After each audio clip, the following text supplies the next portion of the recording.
Ramai yang takut nak simpan emas sebab risau harga emas naik. Memang confirm ke harga emas terus naik ni? Untuk jangka masa pendek, harga emas ni sentiasa ada naik turun tuan puan. Tapi untuk jangka masa panjang, harga emas confirm akan naik.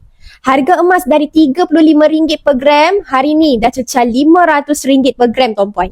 So apa faktor kenaikan harga emas ni? Faktor kenaikan harga emas iaitu inflasi dan duit nilainya makin susut untuk jangka masa panjang. Dan selagi mana kerajaan cetak wang menyebabkan nilainya makin turun. Dan selagi itu jugalah harga emas akan naik. Harga roti gardenia pun naik, apatah lagi emas logam bernilai ni kan. Jadi sekarang nak risau apa lagi? Masih nak biarkan duit tu dirompak dengan inflasi ke? So tuan-puan jangan bertanggung, gunakan platform akaun Emas Gap Public Gold. Tuan-puan boleh menabung serendah RM100. Kumpul saja sikit-sikit, bermaksud tuan-puan tengah selamatkan duit tuan-puan daripada dimakan dengan inflasi tuan-puan.